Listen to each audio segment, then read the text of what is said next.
The Kael'tar Dominion had ruled the Outer Veil for 3,000 cycles. Their empire stretched across 47 star systems, each one conquered through calculated precision and overwhelming force. They were the apex predators of known space, their technology unmatched, their warriors undefeated.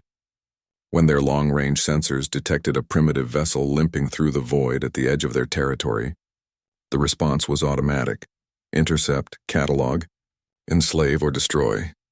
Commander Vexthor stood on the bridge of the warship Crimson Talon, his four eyes tracking the human vessel on the holographic display. It was small, damaged, leaking atmosphere from a dozen hull breaches. The craft bore the markings of something called United Earth Exploration Corps, a laughable designation for such a fragile thing. "Hail them," Vexthor commanded, his mandibles clicking with amusement. "Let us see what manner of creature stumbles into our domain." The communication officer worked the controls, and moments later, a face appeared on the view screen. Vexthor studied it with clinical interest. Two eyes arranged horizontally, a small mouth. Pale skin stretched over soft features. The creature looked weak, almost pathetic. "This is Captain Sarah Chen of the UE's Magellan," the human said, her voice steady despite obvious fatigue. "Our ship has suffered critical damage. We request humanitarian assistance and safe passage through your territory." Vexthor's mandibles spread in what his species considered a smile. "You request? You who drift helpless in our space make requests?" He leaned forward. "I am Commander Vexthor of the Kael'tar Dominion. You have violated our borders. Surrender your vessel and perhaps we will grant you swift deaths." The human's expression didn't change. "We mean no harm or disrespect. Our jump drive malfunctioned. We didn't know this was claimed space. If you could just—" "Silence." Vexthor cut the transmission and turned to his tactical officer. "Boarding parties. I want their ship intact for study. Kill any who resist." The Kael'tar warriors materialized on the Magellan's bridge in flashes of light, their weapons raised, expecting immediate surrender. What they found instead was Captain Chen standing calmly beside her command chair, arms crossed. "Last chance," she said quietly. "Leave now and we'll forget this happened." The lead warrior, Sub-Commander Kreth, laughed, a harsh chittering sound. "You are 15. We are 50. Your ship is dying. You have no—" Chen's hand moved faster than Kreth could track, drawing a sidearm and firing in one fluid motion. The plasma bolt caught him in the center mass, dropping him instantly. The bridge erupted into chaos. The humans moved like nothing the Kael'tar had ever seen. They fought with a desperation that bordered on insanity, with a ferocity that defied logic. One human, the name tag read Rodriguez, took 3 plasma bolts to the chest and still managed to drag 2 Kael'tar warriors into the ship's reactor breach before dying. Another, a massive man called Okonkwo, fought hand-to-hand when his weapon was destroyed, his bare hands crushing exoskeletons that were meant to withstand anti-vehicle weapons. But it was Chen who truly terrified them. She moved through the battle like a ghost, her movements economical, her aim perfect. She didn't rage or roar. She simply eliminated threats with the cold efficiency of a machine. When the last Kael'tar warrior fell, 9 humans remained standing. 6 were injured, 3 were dead. Chen wiped blood from her face, both human and alien, and activated the communications array.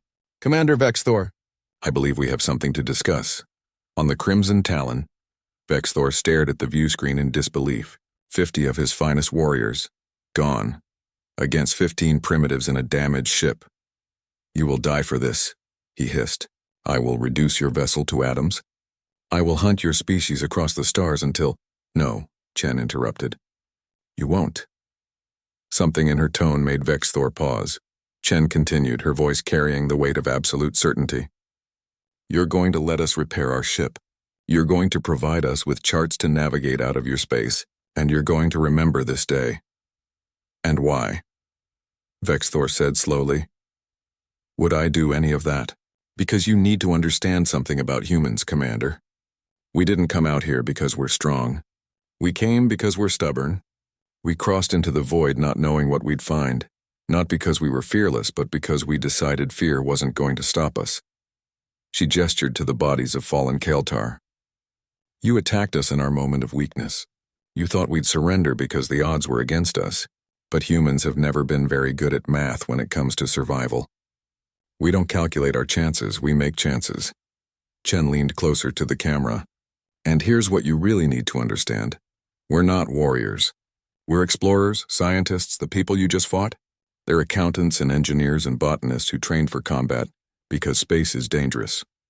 You just lost 50 of your best to our civilians. Commander. Vex Thor felt something he hadn't experienced in decades, genuine fear. Now imagine, Chen continued, her voice dropping to barely above a whisper.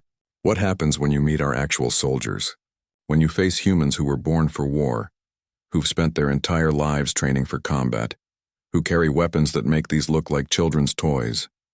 She straightened. We came to the void seeking knowledge, seeking connection with other species. We came in peace, but we're prepared for war.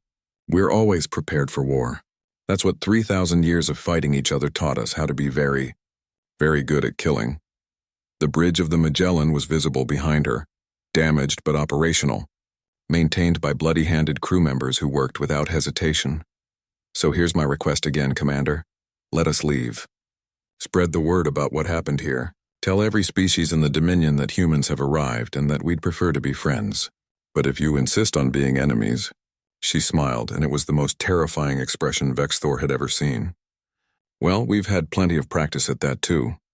3 hours later, the Magellan limped out of Kael'tar space, its hull patched, its charts updated, escorted by silent warships that kept their weapons powered down. Commander Vex Thor watched them go, then turned to his council. Send a message to the High Command. Tell them humanity has entered the void. Tell them we should negotiate. But, Commander, his second officer protested, they are weak. Their ship was nearly destroyed. Surely we can... They crossed into the Dominion with a dying ship, Vex Thor interrupted, and met the void unshaken. They fought impossible odds and won. He fixed his subordinate with a hard stare. That's not weakness. That's a warning. As the Magellan disappeared into the darkness between stars, carrying its wounded and its dead, Vex Thor understood the truth. The galaxy had just changed. The humans had arrived and nothing would be the same again. They had crossed into the Dominion unafraid, and the void itself had taken notice.